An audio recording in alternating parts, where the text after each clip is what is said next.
Cette émission est une production de la télévision régionale des Moulins. Aujourd'hui, au bulletin, partiel en Terrebonne, entrevue avec la candidate du Parti québécois et la candidate libérale. Et un colloque bien-être pour les étudiants de l'école secondaire Le Prélude à Mascouche. Je suis Charles Lantier et bienvenue à votre bulletin d'actualité régionale.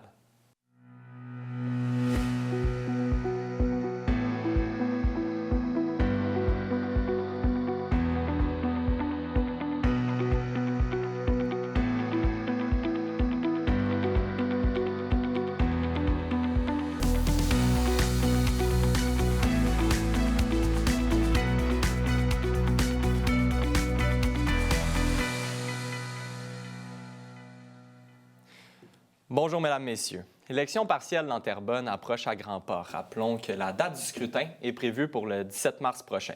Dans cette lignée, nous recevons la candidate libérale Virginie Bouchard. Bonjour à vous. Bonjour. D'abord, parlez-moi du parcours qui vous amène en politique. Oui, bien en fait, je suis quand même une jeune femme de 28 ans, donc je suis pas très vieille pour avoir un super grand parcours, mais ça fait quand même depuis 11 ans que je m'implique avec le parti.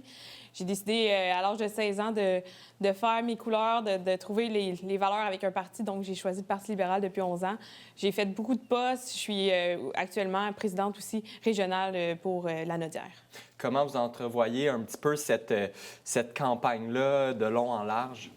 En fait, c'est très positif sur le terrain. Donc, moi, je suis sur le terrain depuis le mois de septembre que j'ai été officiellement annoncée par le parti.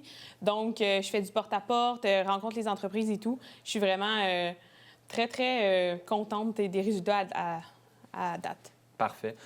Quelles sont un peu vos priorités lors de cette campagne-là? Puis qu'est-ce que vous remarquez un peu au niveau des priorités pour les Terrebonniens? C'est sûr qu'en septembre dernier, les maires de la région se sont levés à l'Assemblée nationale pour dénoncer le transport en commun. Donc, c'est sûr que c'est un enjeu très important.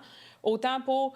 ça touche toute la population de Terrebonne qui veulent se déplacer, autant dans Terrebonne, mais aussi pour se déplacer dans d'autres régions et Montréal aussi. Et c'est sûr que les soins de santé, les soins, l'accès à la propriété aussi, c'est super important là, actuellement. Puis, comment vous entrevoyez des solutions? Quel est votre point de vue par rapport à ces enjeux-là pour la suite des choses? Oui, bien c'est sûr, quand on parle de transport en commun, il va falloir mettre plus d'heures de possibilités pour les utilités. Pour les utilitaires, en fait, pour avoir de la possibilité de se déplacer à toute heure du jour dans Terrebonne et à l'extérieur de Terrebonne. Je pense qu'augmenter la fréquence des transports, ça va être très important. Vous parlez que vous aviez fait du porte-à-porte depuis les derniers mois. Qu'est-ce que vous constatez? Qu'est-ce que les gens vous disent? C'est sûr que je pense que les gens veulent du changement, veulent de la nouveauté dans Terrebonne. Je pense que je peux être la bonne personne pour eux. Je suis présente sur le terrain, je vis les mêmes enjeux qu'eux à longueur de journée. Donc, je pense que ça leur touche que je vis ici et tout. J'imagine qu'il y a une implication. C'est sûr que le porte-à-porte, ça permet d'aller voir les gens. Comment vous entrevoyez la situation, la suite des choses dans les prochaines semaines, en fait, parce que la date du vote approche à grands pas? Oui, la date du vote approche à grands pas. C'est sûr qu'on fait beaucoup, on accélère le pas. C'est un marathon là, en ce moment. Vraiment, les rencontres et le porte-à-porte, c'est super important d'aller voir la population, aller comprendre les enjeux pour ensuite les emmener pour vraiment voir un changement là, lors du vote le 17 mars. Vous parlez de santé, de transport en commun. Est-ce qu'il y a d'autres enjeux qui ressortent au cours de votre campagne ou que vous avez une vision sur d'autres enjeux? Oui, bien c'est sûr que la vision, tout ce qui est pour l'éducation aussi. Moi, je suis enseignante à temps partiel. Je vis dans le loisir et tout. Fait que c'est sûr qu'avoir plus de ressources pour nos étudiants, c'est les citoyens de demain, là. Les étudiants, même au primaire, avoir plus de services pour eux. Puis aussi, toutes les infrastructures municipaux avec les inondations qu'il y a eu en août dernier. Il va falloir revoir les infrastructures pour avoir des nouveaux citoyens, des nouveaux aménagements dans Terrebonne. On a parlé de quartier universitaire, mais vous faites bien en parler. La tempête débit, ça amène une question. Qu'est-ce que les gens ont comme service? Est-ce que les services sont encore adaptés? Donc, j'imagine que vous avez une vision un peu de ça. Oui, bien c'est sûr qu'il va falloir refaire des services. On veut des nouveaux quartiers, on veut des nouvelles propriétés dans Terrebonne. Les services les infrastructures vont être à bout de souffle à un moment donné, surtout avec la tempête qu'il y a eu, mais aussi avec le quartier universitaire. C'est super important d'offrir des logements pour les nouveaux étudiants. Et aussi, avec le transport en commun, c'est un grand lien, tout ça, avec le quartier universitaire. Il va falloir avoir des services en commun et tout pour les nouveaux étudiants. Il y a plusieurs partis dans la circonscription de Terrebonne. Qu'est-ce que vous diriez aux gens qui se demandent?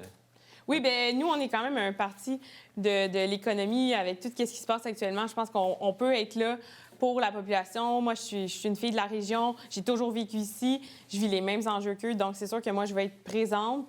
Puis, on peut, avec le Parti libéral, c'est sûr que moi, je vais être présente. Puis, j'ai tout un parti derrière moi qui est avec moi aussi. J'imagine que l'important, c'est d'être à l'écoute de ce que les gens disent dans Terrebonne. Oui, effectivement, il faut être à l'écoute des gens.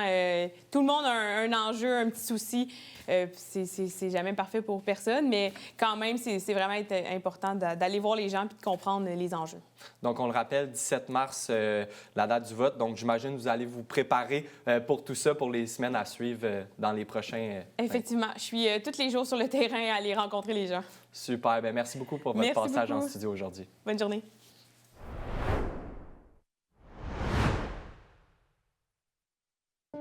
Vos dons à l'Association des amputés de guerre ont un effet durable sur la vie des personnes amputées. Votre soutien leur donne accès aux prothèses nécessaires pour les activités quotidiennes et à des de mieux vivre avec leur amputation. En bénéficiant de nos programmes, les personnes amputées progressent vers l'autonomie. Sans vous, rien de tout cela ne serait possible.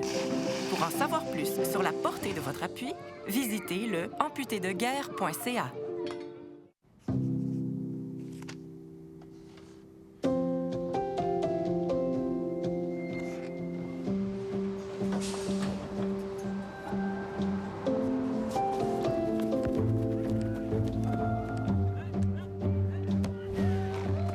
Xavier, tu peux être fier de toi, mon grand. C'est tout ce que t'apprends ici, là, ça te quittera jamais. Comme ton doudou. L'apport des éducatrices et éducateurs de la petite enfance, c'est pour la vie.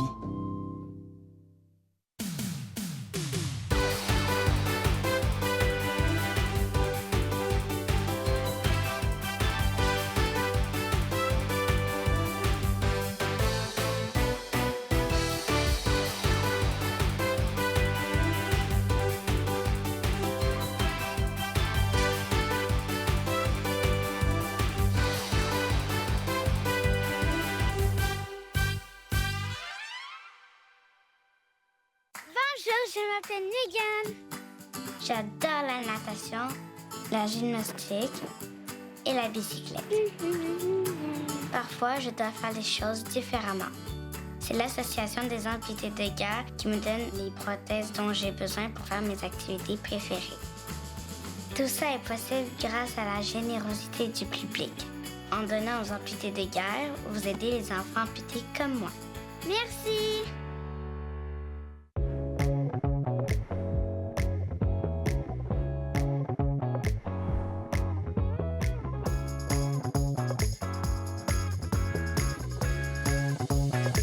Bienvenue à Cuisine du Monde.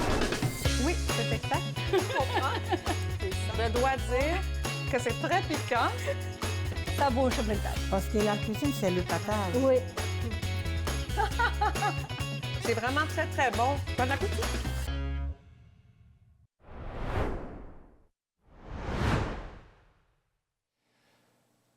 Toujours dans le cadre de l'élection partielle dans Terrebonne, nous recevons en studio la candidate du Parti québécois, Catherine Gentilcorps. Bonjour à vous. Bonjour. D'abord, parlez-moi, là, pour les gens qui ne connaissent pas nécessairement votre parcours, un petit peu d'où ça part votre désir d'aller en politique. Ça fait plusieurs années maintenant que je suis impliquée au Parti québécois. J'ai été vice-présidente du parti. Je suis maintenant présidente depuis quelques années. Donc, c'était vraiment la suite logique pour moi de me présenter comme candidate. J'ai commencé à m'impliquer quand Paul Saint-Pierre Plamondon, notre chef, est devenu chef du Parti québécois. Je trouvais que c'était un homme droit, intègre, inspirant, authentique aussi. Je trouvais qu'il amenait un renouveau, qui insufflait un renouveau avec l'idée d'indépendance aussi. Donc, j'ai eu envie de m'impliquer avec lui. Et puis, comme je suis une fille de la Naudière, bien, c'était tout logique et tout bon pour moi de venir me présenter dans Terrebonne. Puis je trouvais que Terrebonne avait besoin d'une voix forte et libre et indépendante pour défendre leurs intérêts. Je voyais les dérives de la CAQ. Ils ont un bilan assez catastrophique qui est très difficile à défendre dans Terrebonne, notamment depuis des révélations sur le fiasco Saclic. Donc, j'avais envie d'être cette voix forte-là pour défendre les intérêts des gens de ma communauté. Ça fait plusieurs semaines que vous êtes sur le terrain. Quelle est votre vision par rapport à votre campagne en général, là?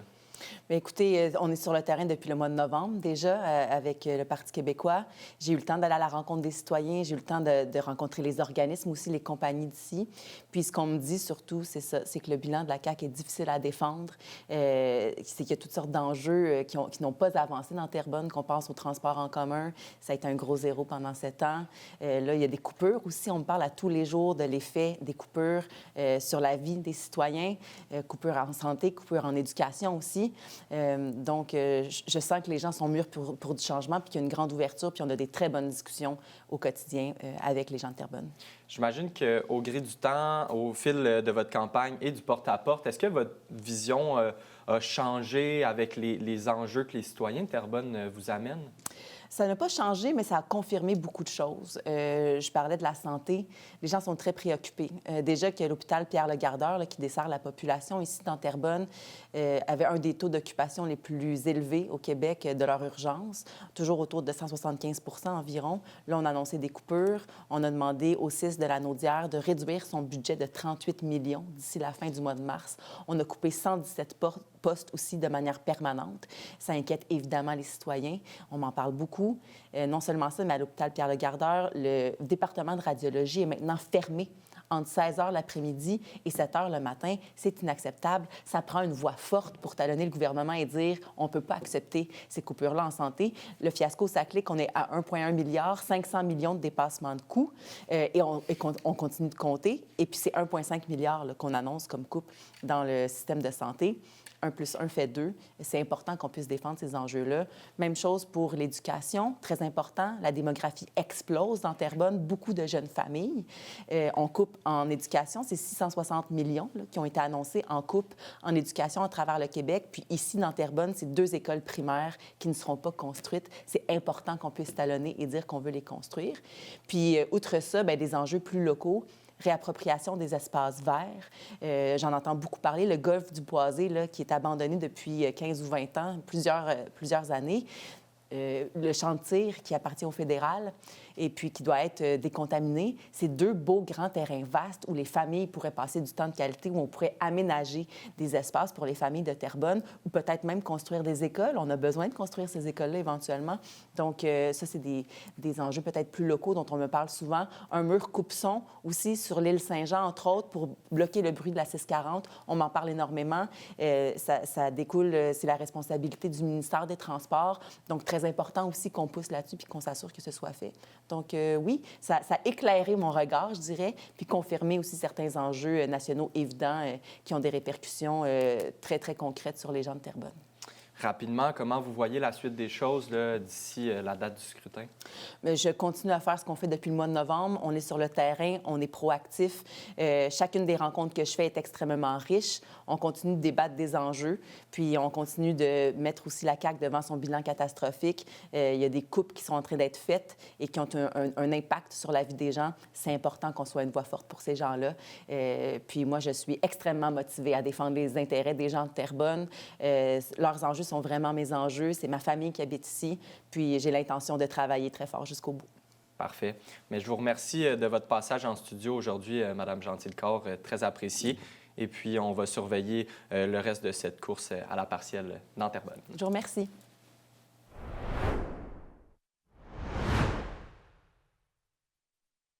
Bonjour, je m'appelle Jeanne. Je porte une jambe artificielle tous les jours pour marcher et courir.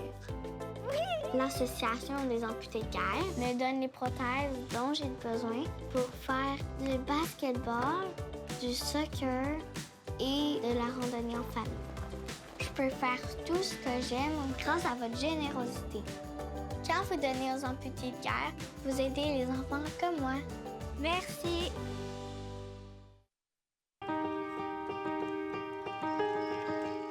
Je suis une vainqueur. Je suis un vainqueur. Je suis une vainqueur. Je suis un vainqueur. Je suis une vainqueur, une membre du programme pour enfants amputés des amputés de guerre. C'est grâce à vos dons. Bonjour, je m'appelle Megan.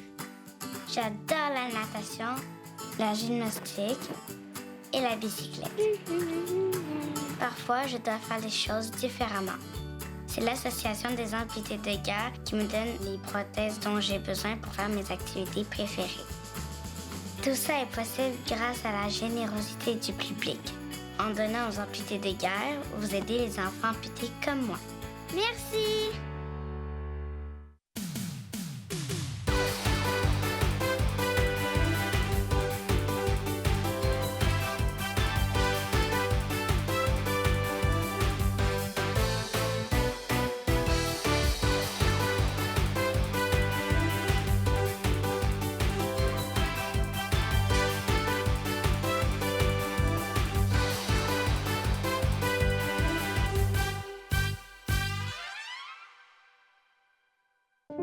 Vos dons à l'Association des amputés de guerre ont un effet durable sur la vie des personnes amputées.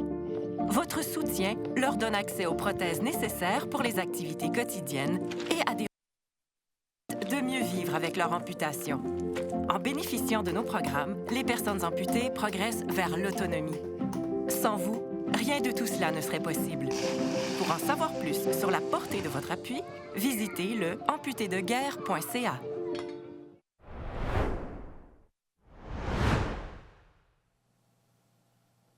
Dans les derniers jours, la ville de Rawdon a dévoilé la programmation du Festival Saint-Patrick pour l'édition 2025. Au menu, des 3 jours de célébration, des concerts, des soirées festives, des activités familiales et des expositions. L'événement, qui se déroule du 14 au 16 mars, débute le vendredi avec une soirée au Rawdon Golf Resort. Le tout se continue avec plusieurs activités le samedi et se conclut avec la traditionnelle parade le dimanche à partir de 14 h. Pour plus d'informations, vous pouvez consulter le site Internet de la ville de Rawdon. Des cas de fraude impliquant un faux représentant bancaire ont été rapportés aux policiers de la Sûreté du Québec depuis quelques jours à Lanoret dans Lanaudière. La Sûreté du Québec vous rappelle les bons réflexes à adopter pour prévenir une fraude. Soyez vigilants lorsque vous recevez un appel d'un soi-disant conseiller, enquêteur ou représentant du gouvernement.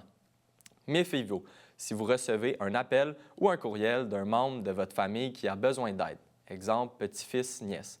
Confirmez la situation en parlant avec d'autres proches. Vous pourriez être en présence d'un fraudeur. Dans le cadre de la dernière journée avant la relâche, les étudiants de l'école secondaire Le Prélude à Mascouche ont pu profiter d'une journée bien-être. Pour la 2e année consécutive, les jeunes de secondaire 5 ont pu profiter d'ateliers et de conférences sur plusieurs thèmes reliés au bien-être, comme de la zoothérapie, du sport et des conférences sur la confiance en soi. Voici le reportage. C'est le colloque Santé Bien-être. Donc, c'est notre 2e édition à l'école secondaire Le Prélude. C'est la seule école avec qui on fait ce projet-là pour le moment. Donc, c'est vraiment une journée thématique offerte aux finissants de secondaire 5. La réflexion, c'est que ils finissent. Fait que là, il faut qu'ils apprennent à prendre soin d'eux un peu plus de façon autonome. Fait que, dans le fond, colloque Santé Bien-être, c'est le thème général. Fait qu'on va chercher des conférenciers, des ateliers liés à ces thèmes-là que les jeunes vont aimer. Puis on veut aussi leur faire découvrir des affaires. T'sais, de la pleine conscience, il n'y a pas beaucoup d'ados qui en font. Bien là, on essaie de faire découvrir des petites affaires pour qu'ils puissent les appliquer dans leur vie après. C'est un peu la même formule que l'année passée, c'est-à-dire qu'on a toujours les ateliers « Je m'outille, je bouge, puis je m'informe », toujours avec une conférence d'ouverture. Les jeunes ont voté, on a comme soumis plein de thèmes différents, plein d'idées à notre comité de jeunes qui s'est impliqué dans l'organisation. Puis ils ont fait des choix, fait qu'il y a toujours des trucs sportifs. Là, cette année, il y a du kickboxing. Là, c'est ma mémoire, là, mais kickboxing, il y en a une œuvre d'art aussi pour les moins sportifs, mais on voulait quand même qu'ils soient dans une action, fait qu'il y a une œuvre collective. Puis sinon, ça va être des thèmes là, plus au niveau de la santé mentale. On a la Lueur du Phare qui est venue donner un atelier sur la santé mentale. On a un truc sur l'estime de soi. Des trucs plus aussi comme pleine conscience, où les jeunes ils peuvent essayer d'appliquer comme des moyens là, pour prendre soin d'eux. c'est prendre soin de nos élèves, puis qu'ils prennent conscience aussi de tous les enjeux liés au bien-être, à la santé, mais à la santé mentale.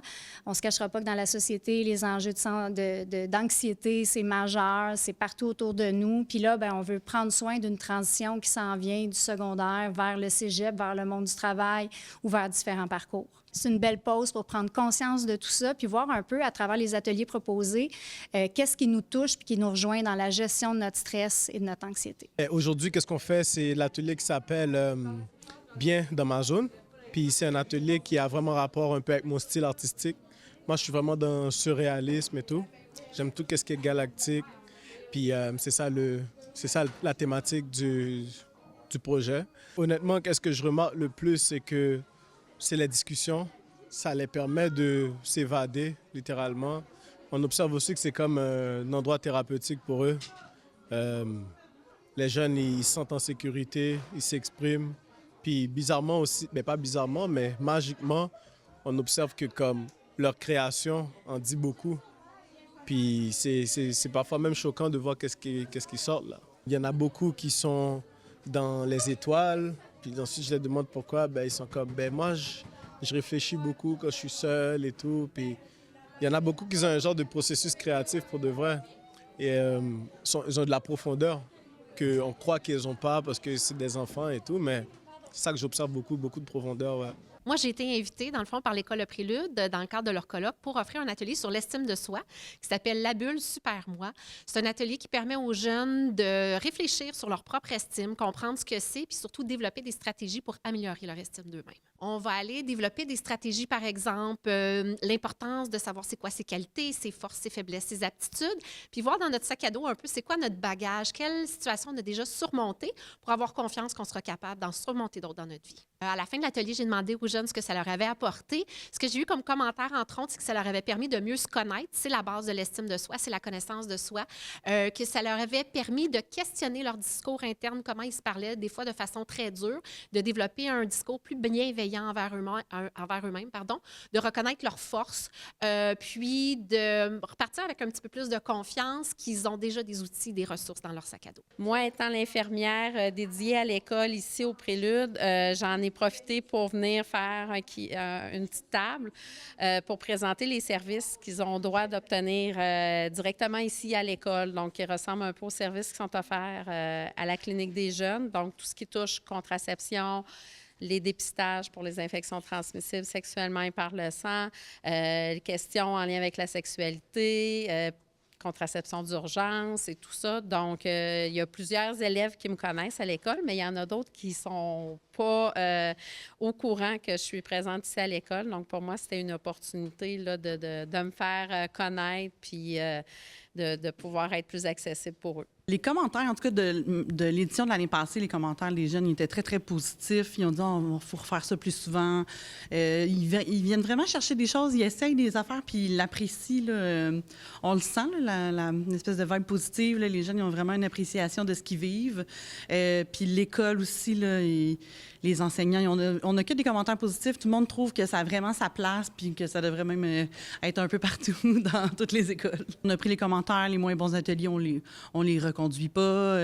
D'une cohorte à l'autre aussi, on travaille avec les éducatrices de l'école, les éducatrices spécialisées, ils connaissent leurs jeunes. Fait qu'ils sont capables de dire, nous, nos jeunes, en ce moment, ils vivent telle affaire un peu plus, c'est plus présent. Fait qu'on essaie de trouver des thématiques, des ateliers en lien avec ces thèmes-là.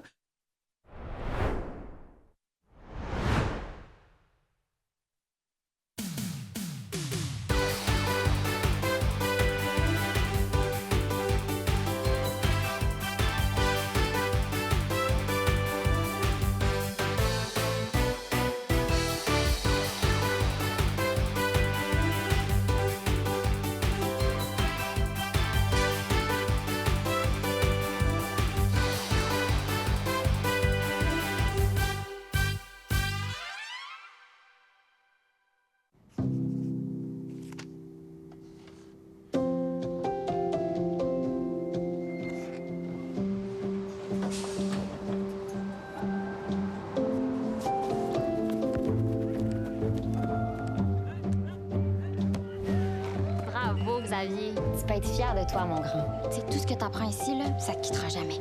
Comme ton doudou. L'apport des éducatrices et éducateurs de la petite enfance, c'est pour la vie. Vos dons à l'Association des amputés de guerre ont un effet durable sur la vie des personnes amputées.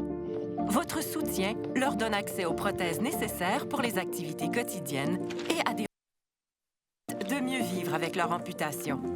En bénéficiant de nos programmes, les personnes amputées progressent vers l'autonomie. Sans vous, rien de tout cela ne serait possible.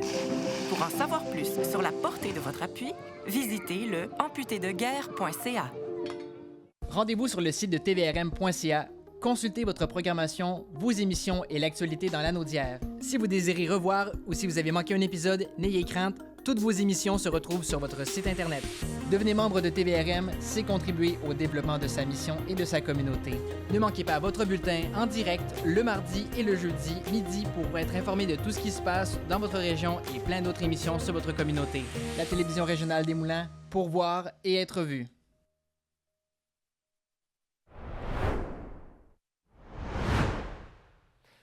Le gouvernement du Québec a procédé à l'inauguration des nouveaux locaux du CLSC de Chersey le 24 février dernier.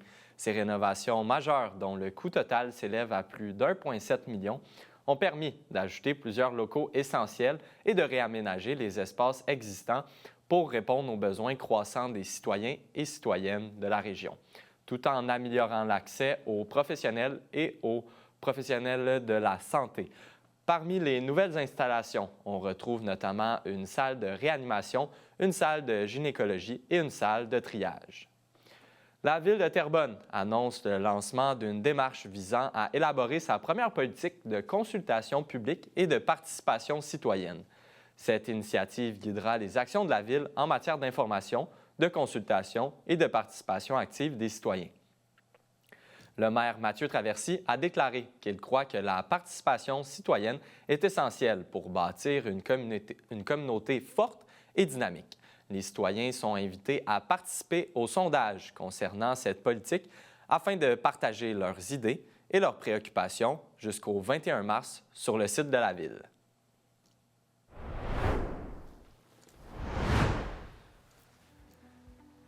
C'est ce qui conclut votre bulletin d'actualité régionale. Merci d'avoir été des nôtres. On se retrouve ce jeudi. D'ici là, vous pouvez consulter le site Internet de TVRM ou encore notre chaîne YouTube afin de voir ou revoir nos émissions. Restez à l'antenne puisque c'est Fibre qui suit, animé par Pierre Berthiaume. À bientôt.